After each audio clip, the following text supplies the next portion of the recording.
Good evening, good morning, good afternoon, wherever you are, in the car or you walking around or you in the house. Here we are again, Clip Not TV in diaspora, and you are with me, Bongi Gladness, as we promised you, and we told you that we're gonna be having Trish Boraro from Botswana. Wow, I can't wait. And she's right here, right here. I'm just looking at her right now. She's looking all good, looking all beautiful. How are you, Trish? Hi, Bongi. I'm great. How are you? I'm good. I'm good. I'm good, and I'm very honored to be having such talent here on Cleveland TV on the show called Fearless Talk. So you are with Thank us you here, so and much. yes, and Cleveland is created to bring Africans together and in diaspora for them to be able to be celebrated all here in Cleveland. So we are celebrating them and we also appreciate them. Today we are appreciating you. Oh, thank you so much. I'm humbled. I'm excited to be here. I've been anticipating to be here.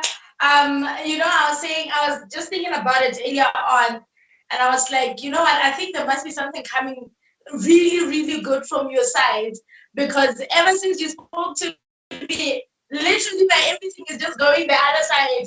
I'm like, what's going on? But we know that when something like that happens, God is on the throne and something big is about to happen. So I'm really grateful to be here tonight. I am so humbled to have joined you tonight. Wow, we also humble. But first of all, we want to know about Trish Boraro. Who are you? Who is Trish Boraro? Yes. Like you said, I'm Trish Boraro. I am simply a worshiper. That's usually how I identify myself. I usually say that I'm a worshiper who who happens to be a lawyer, who happens to be a mother, who happens to be an author of 4 Christian books, who happens to be the founder of an initiative called Sound of Worship, which trains praise and worship teams together. That's making me a worship coach, and who happens to be a motivational speaker, and Okay. any other thing that God wants to manifest Himself through me. But above everything else, I identify myself as a worshiper.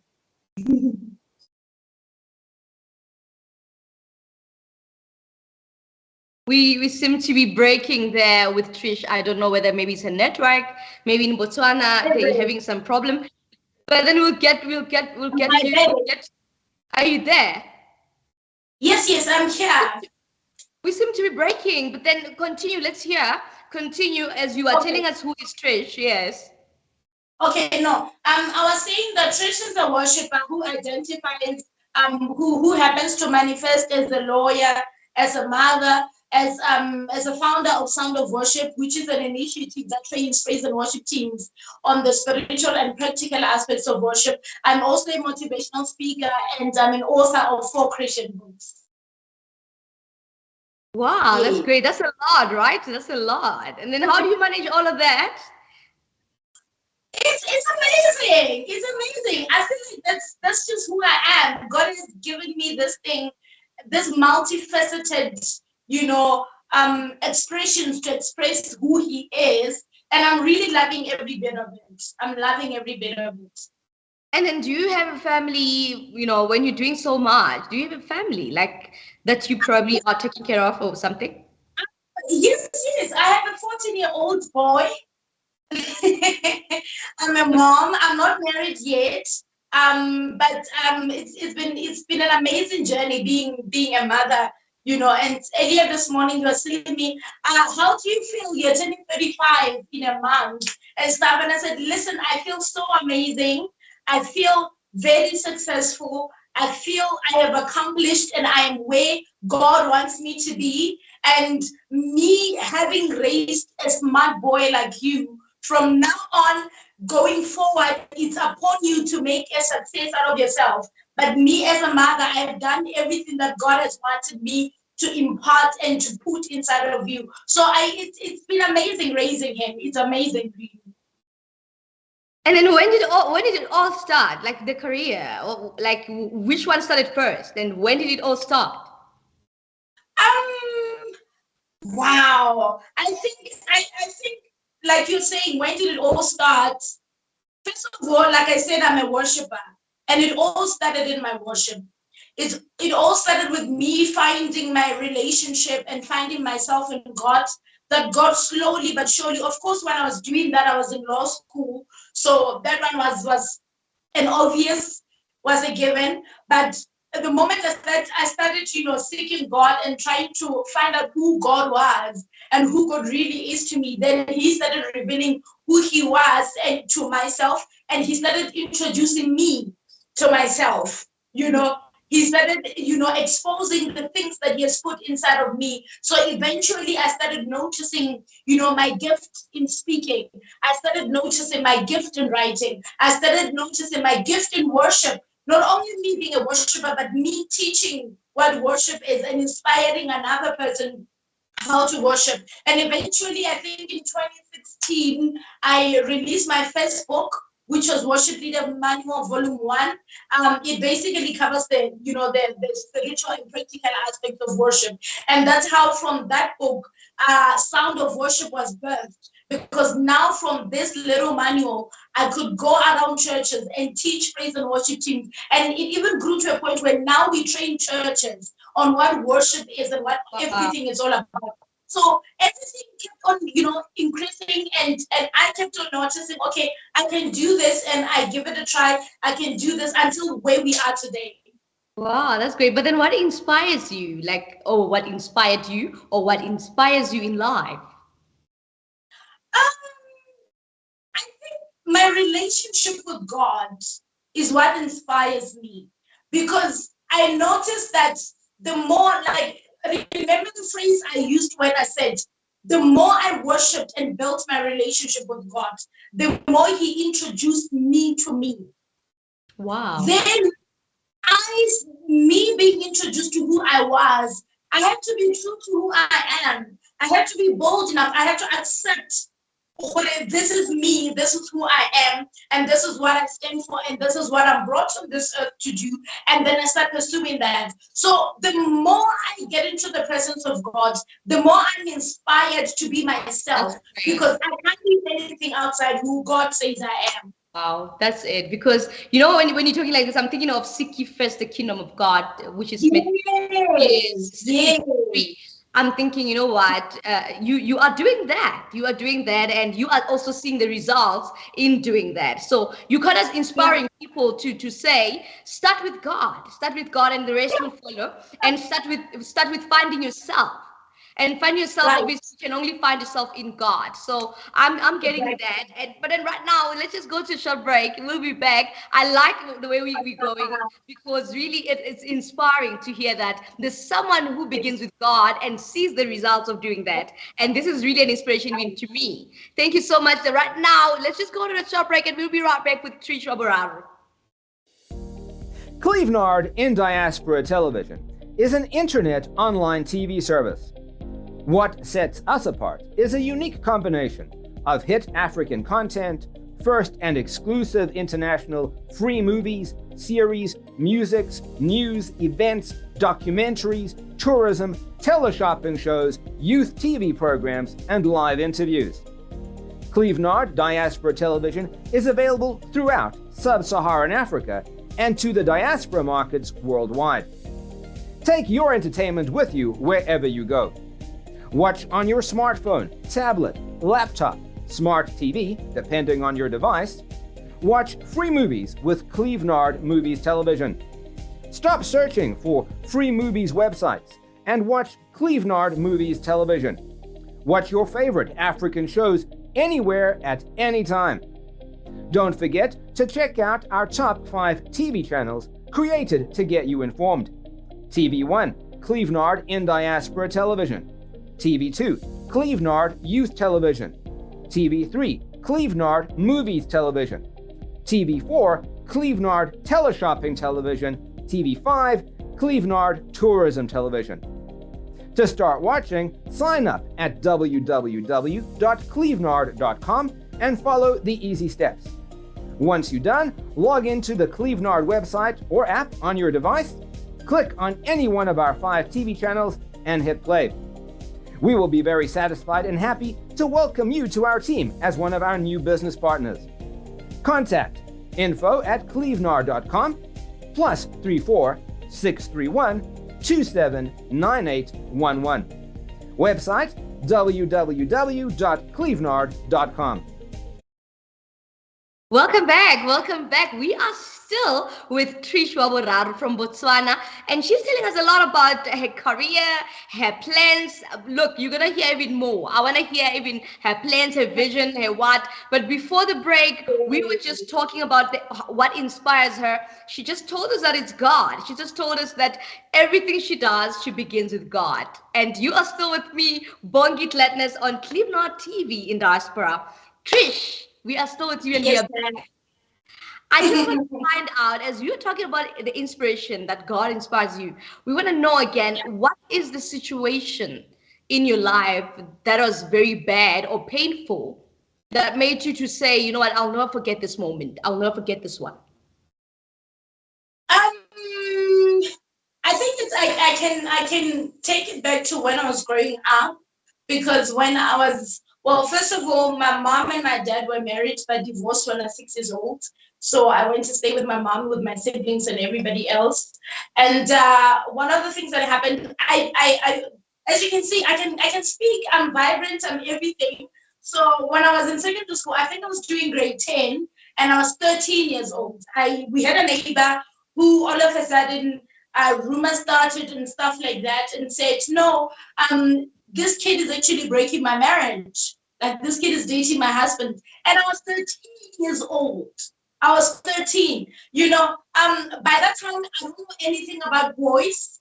By that time, I don't think I didn't even know what a crush was. Like, I was blank. I was empty. So by 13, by grade 10, I was a very vibrant child. I was in every school debate team. I was in every school club. I was public speaking. I was everything. I was that kid that you could tell that this child is going far in life. So when that situation happened, it literally crushed me so bad that I literally dropped everything I was doing and I literally went into a shell. So I lived from that moment in fear, in shame, I would have nightmares at night because it was so bad that the lady went to an extent of actually, hiring people to harass me when I'm coming from school and stuff like that. I would get attacked even when I was at home. My mom and I were literally at the police station literally every day, reporting issues and stuff. So when I went into high school and went to do grade 11, I literally was dead inside. I Mm. I I totally died inside. And I wasn't that vibrant child. I just went back and just shut myself in a corner. I was telling someone the other time, I can remember, I can count in one hand how many times I went to the school dining hall to go and have lunch or breakfast, because I was always scared. What if that person comes? What if she has sent so and so to come and attack me and stuff like that? So this thing really altered my identity. It really shattered who I was. Mm. It really killed that little girl that had a bright future, that was so confident about herself, that knew what she wanted, that was a go-getter and literally would go for anything that she places her mind on. And then 2 years later, literally after my high school, my mom died.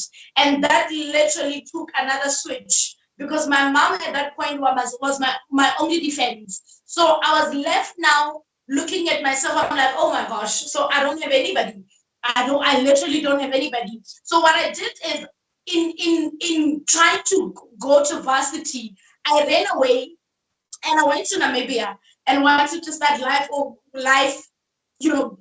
all over again, because I was trying to run away from home because I couldn't identify. In fact, not that I couldn't identify, I didn't want to identify with that person that everybody else knew, that everybody else, knew in this light of being a marriage wrecker and stuff like that. So in me getting to varsity, then I met a very cute guy, then I'm trying things, then I get pregnant. That becomes a switch again for me, because I'm in this place, I'm broken, I'm hurting. I didn't want a child per se. I just wanted somebody to talk to, somebody to understand me, somebody to, you know, I can tell I'm hurting. this is where I'm coming from, and I'm struggling with this, So this event brought me down again until I was suicidal, and I gave Mm. myself to the Lord. After a suicide attempt that didn't work, and I gave my life to the Lord, and I said, okay, fine, cool. I don't know what you brought me here for. Take over. Whatever Yeah. it is, I'm 19, I'm tired. I don't want this life anymore. I am tired of life. If you think there's something better that you have for me, then let's see what you can do with this life. Because at this point, I'm a wreck. I'm nothing, So then, when God, remember, my mom was born again. My mom raised us in church. We had that church influence. So at that point, because of my circumstances, then God introduces me to himself. Mm. I'm no longer introduced to the church that I knew, but he introduces Mm-hmm. me to himself. That listen, here I Yes. am, and I'm your father, and I'm your God.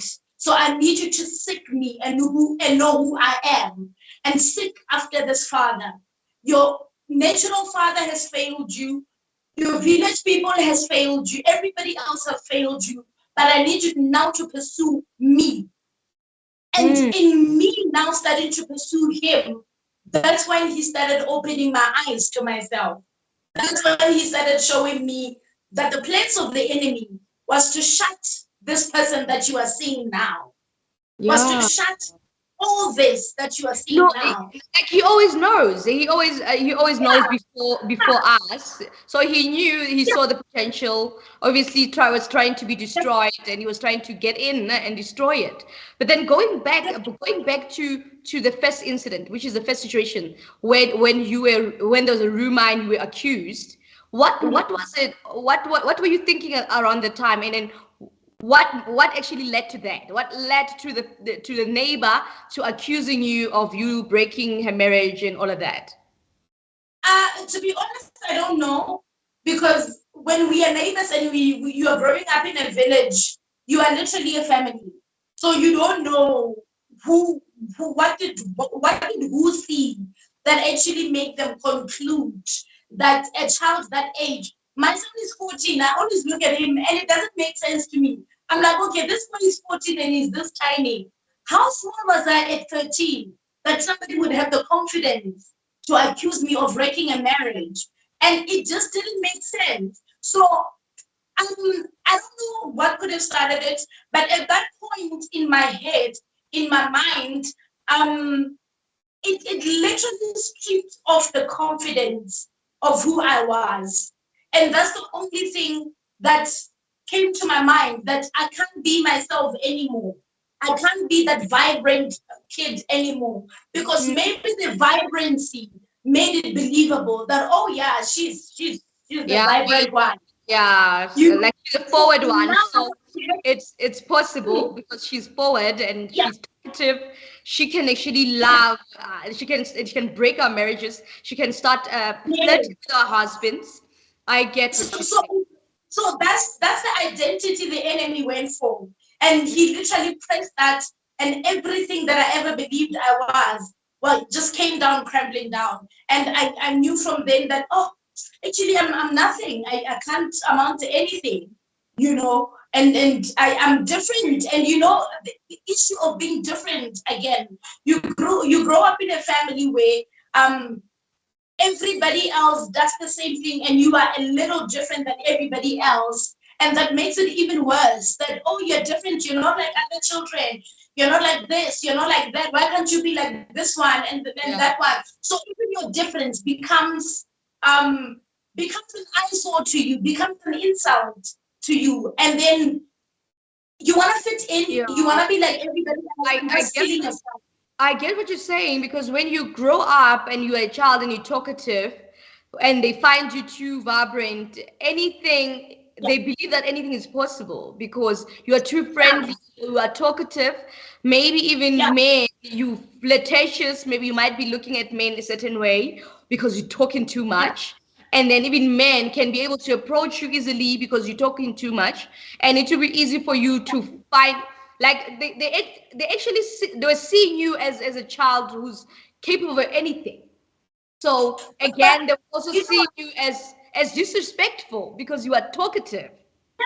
but then again, for me, this is why I'm saying it, that it was a bit confusing because now, if we can justify it in that manner, then we're killing every child's. We're killing our children basically, because aren't children supposed to be free enough to be themselves? Be Are we themselves. saying that every child that grows up now must be scared of expressing themselves Yeah. just in case they're being accused of what? And at the Yeah. age of Yeah. 13, Poet. at Yeah. the age of 13, this is a pure innocent child that, Yeah. if you were talking about boys in the streets, then it would be different. Now, you can't True. even identify a 13-year-old girl with her age mates and you go and identify with a married man. That's absurd. Yeah, it You know, is. absurd society that really, honestly, I don't think it will ever be justifiable for anybody to have thought of that of a child that I was. Because then we are killing the whole generation. We are saying, "Oh no, tone down, little girl. Don't dream a lot. Uh, Don't dream hence, a even, lot." hence, even now, the kids now they are not expressive these days because they're always thinking that someone who might say something. The kids these days they're always thinking that maybe someone might accuse them if they're talking too much, or they would laugh at them again. They're always so worried. Because I'm seeing around, I've got a 13-year-old as well, and I can see that he can't express himself because he's always wondering who would say what. They Yeah, are looking into people. They can't express themselves these days because they are worried about what will people say. Hence, that now there's a lot of suicides and all of that because our kids can express themselves enough. Instead, they want to identify yeah, themselves into other people's characters. They want to identify yes, themselves into the boyfriends.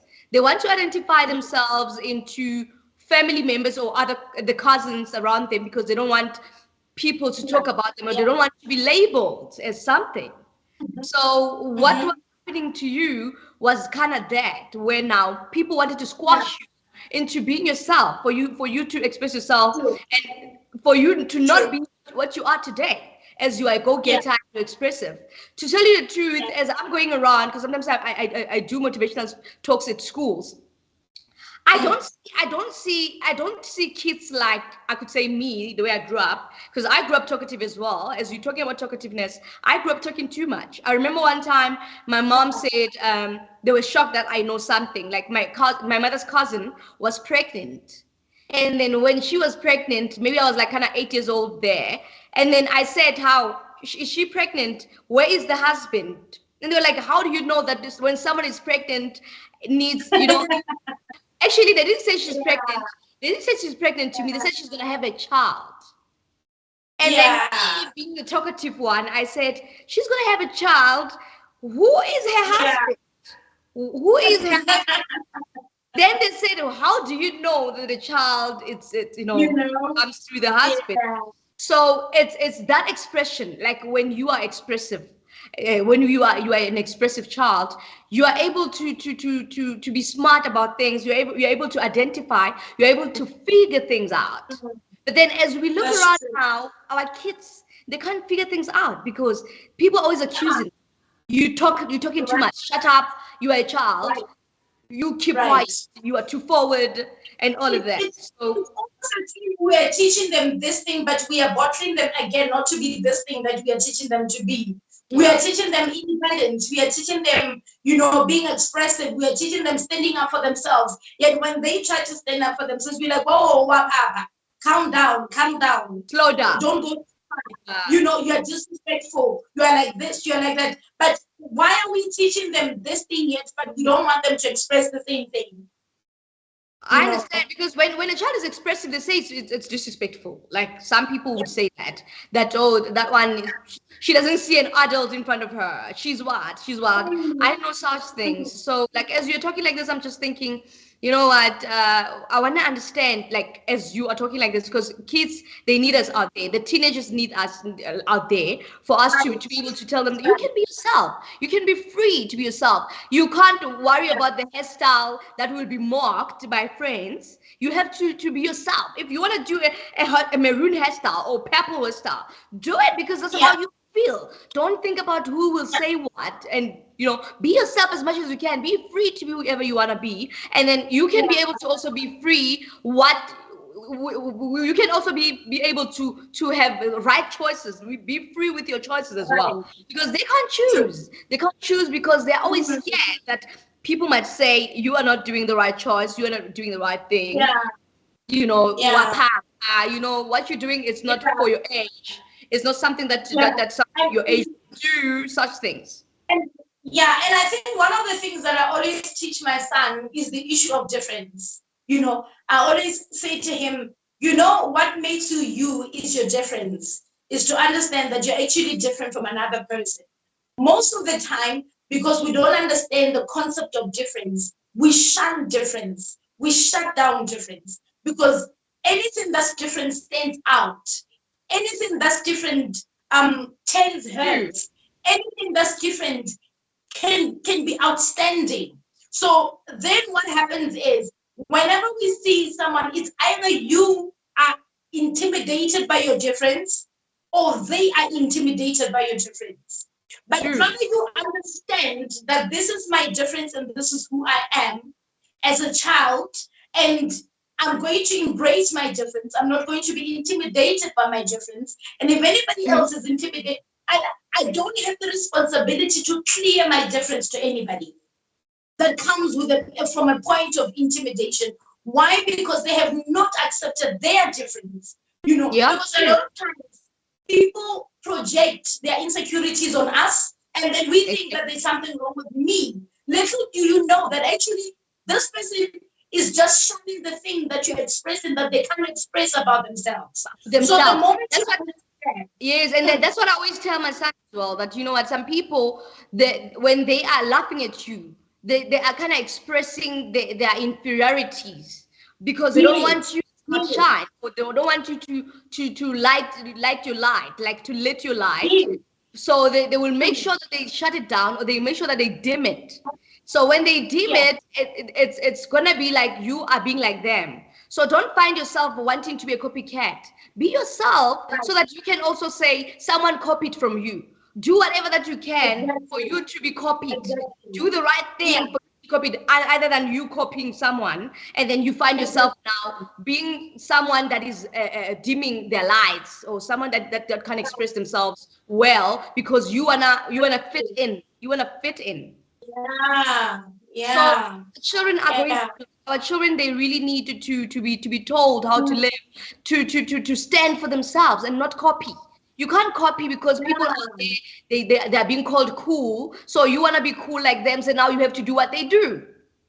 So it's always a problem. It's always a problem. Trish, before I go to the next question, let's just get a short break again, just drink some water, and then I'm going to get to another question. And the question, it's getting hot in here.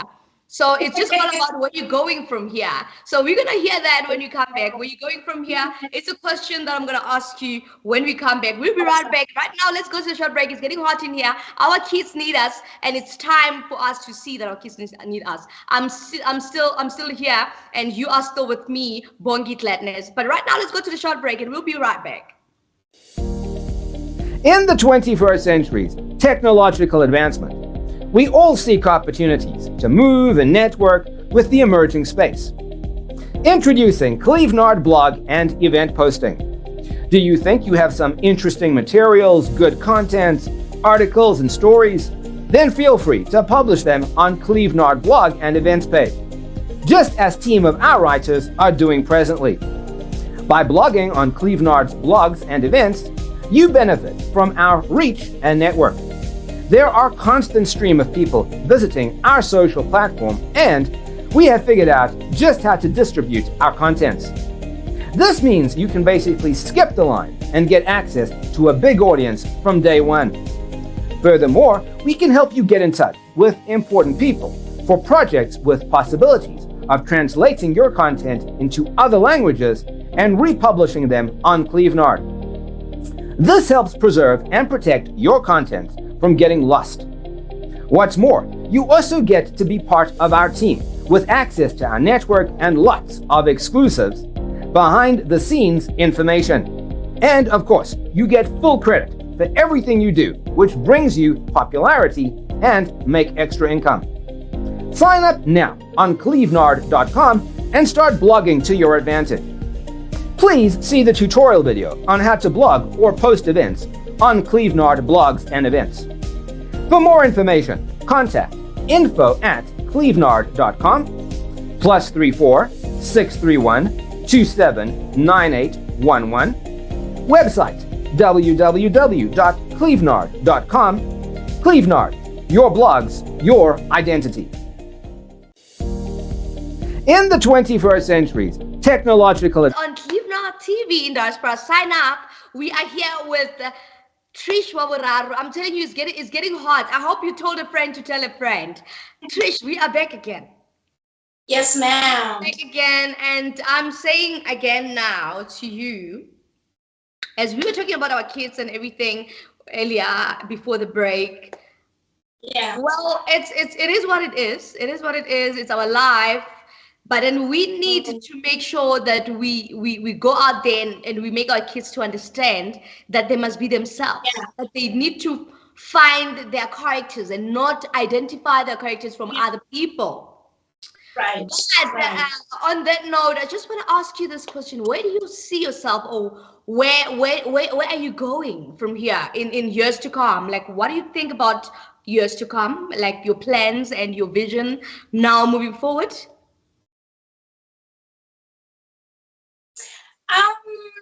I think my vision. You were breaking a bit. Are you back? Am Yeah, I you okay from my side? very clear. Oh, okay. I wanted to say I think my vision is still the same. My perspective will still remain the same. The only thing that I would want to see happen is for me to reach out to as many people as I can. Like you were saying, the world is out there and is hungry to hear some good news. The world is out there and people are fighting a lot. People are going through a lot and they're looking for a voice of hope. And they're looking for somebody to come and say, you know what you are going through is actually not a curse. It's actually not, it's part of life because I've been through one, two, three, four, and I'm here. And my desire is to see myself be a testimony to someone and change as many lives as I can, not only locally, internationally, everywhere.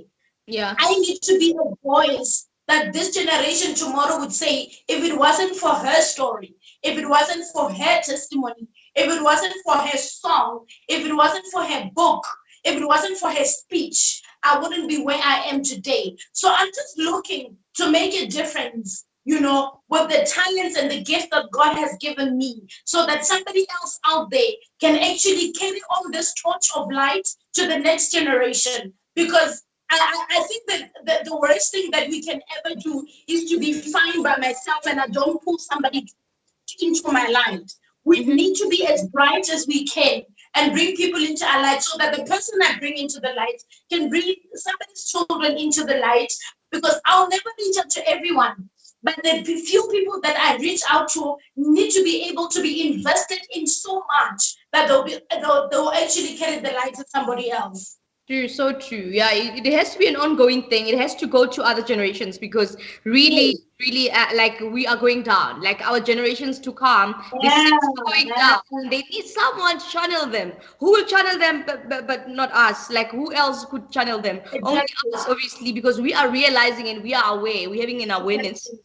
And then since we are the ones aware, we need to stand up for them and help them Yeah. realize that they need to find themselves. They need to find themselves either in God or within themselves somehow, Right.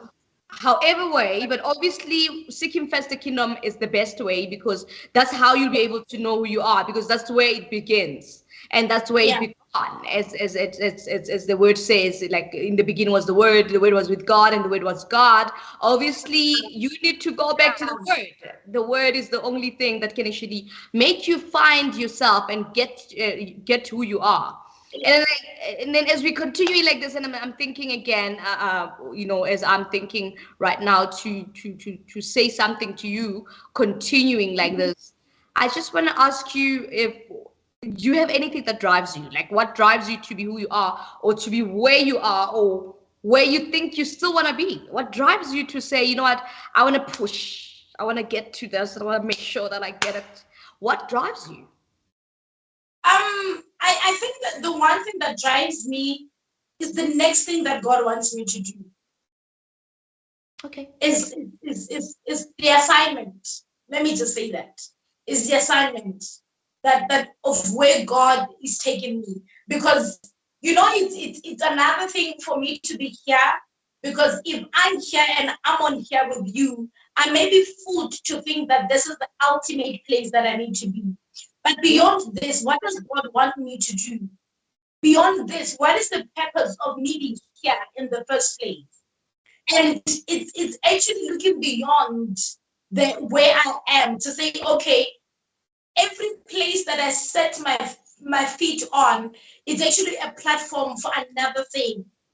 So what is that another thing that I need to achieve, that I need to complete, that what is the next assignment that I need to complete?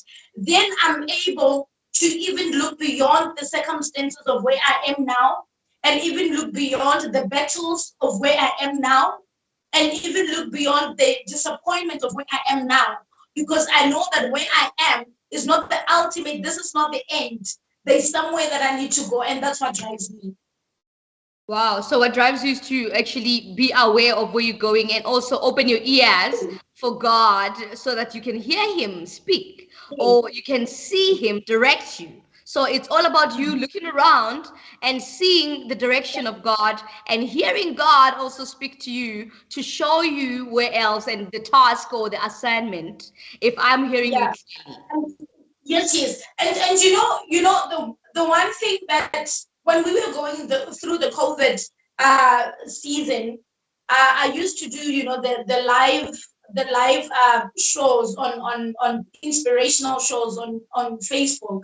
And one of the things that I came to understand then was the power of the prophetic, and how the enemy has tried in this season to invalidate the prophetic so much. But the prophetic is actually what carries you into the next dimension.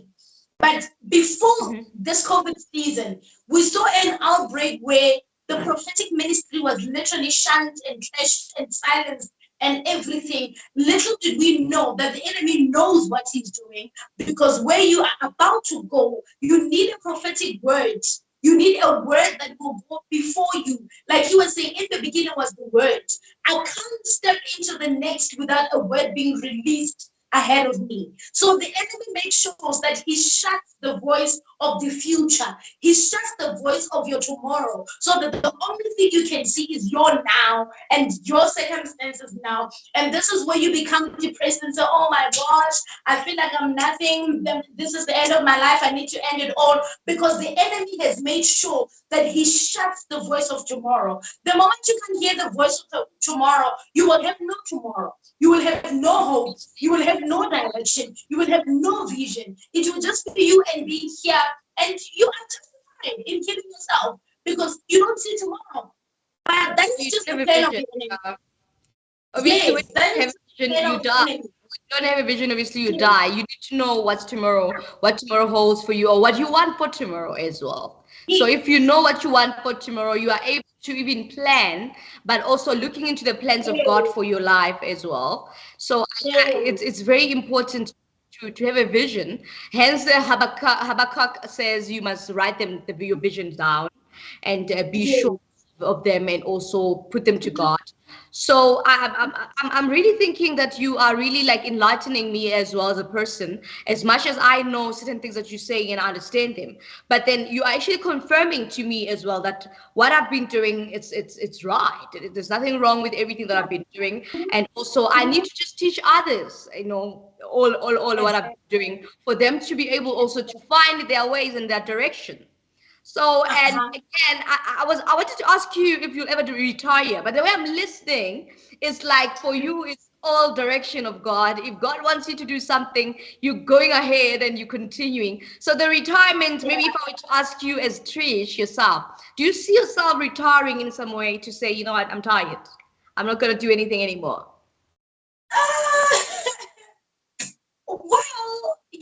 retiring, you can't retire from life unless you die. Okay. It's a good one. You know what I mean? The Yeah. only retirement that we can be that we you can be sure of is the one from your government job. And no, at the age of 65, the You're not government doing wants it. me to go and rest and wait for the Lord at home. You know what I mean? But you can't retire from life. You can't retire from influence. You can't retire from pouring out. This is why even our grandmothers today are still imparting certain wisdoms to us because God knows, Bongi needs this wisdom from this old woman and when she's 85 because there'll be no other source that will be able to give her this wisdom. So he keeps this go until you get to a place where you're able to receive. There's an old woman. The Bible talks about her and the birth of Jesus. But this old woman, until Jesus was born, she stayed in the temple and prayed and fasted. So the job is never until we put you 6 feet under. You still have a purpose. You still have a job to do. It could be on your grandchildren. It could be on the generations to come. It could be me just sitting and doing. I'm imagining myself at 85 years and I'm doing a live Facebook or whatever it is that will be the in theme Then, by okay. then. All You right. know what I mean? Imparting the wisdom to another generation. So do I see myself retiring? As long as God has placed something in me that He still wants me to dish out, I don't think so. Yeah, hey, no, thank you so much. That's a good and wise one. And then in closing, what can you say? What is your last word to the people out there? As we've been speaking and talking and going on and saying all the inspiring things, but then what is your last word? I think the one thing that stands out in everything that we've been speaking about that I would want for somebody to take home is number one, find God and you will find yourself. Okay. Find God and you will find yourself. Secondly, your difference. The world is not looking for the next Trish. The world is looking for the next you. Yeah, Trish yeah. can only be an inspiration. Trish can only be a motivation, but we need you in your most authenticity so that you can carry the bait into another generation. Wow, thank you. It's a wise one. Find yourself, and you can only find yourself through God, and God is the Yeah, Word. So in the yes. beginning was the word was with God, and the Word was God. You can just And, imagine and, what we and mean when we say that. So yes, you and, have and, to and find something God. and something clicks in me now that I think maybe we should stamp on is that our word, like you said, this generation is dying off slowly but surely. True. There's a lot going on in this generation. But if you look at it, you will notice that the one thing that is not there is God. Hmm. If we need to save this generation, we need to take God back to people. We need to speak to this generation that we need to receive back God back into our houses, back into our schools. We need Cool. to teach our children God. There's this liberation thing that are going on that is slowly but surely killing our children. And I'll boldly speak about it. It has to do with, the homosexuality wave and all this, liberation rights and everything. There's so much confusion going on. If we don't allow God back into our institutions, It if will we don't just allow continue. God back, we are going to keep on regressing, and that is a generation. I don't know if our generation is this bad. What's going to happen to the next generation if we don't cry out to God? Wow, you heard her. You heard Trish. Trish is telling us that we need to go back to God. Please do go back to God. And the word is God. Because in the beginning was the word. I will repeat that again. So let's go. Let's find out what God wants from us. And let's find out who we are through God. That's what Trish is Yes. saying with her last word right now. And you are still with me, Bongi. You were with me, actually. You were with me, Bongi Gladness. And right now, I just want to say goodbye, guys. Come on. Goodbye. I will see you next time again and see you soon. We are Clipnot TV in Diaspora. Keep on signing up to watch more of our videos. Right now, it's a goodbye from me, Bongi Gladness. And Trish was the lady with us today. She's also saying goodbye to you. Thank you.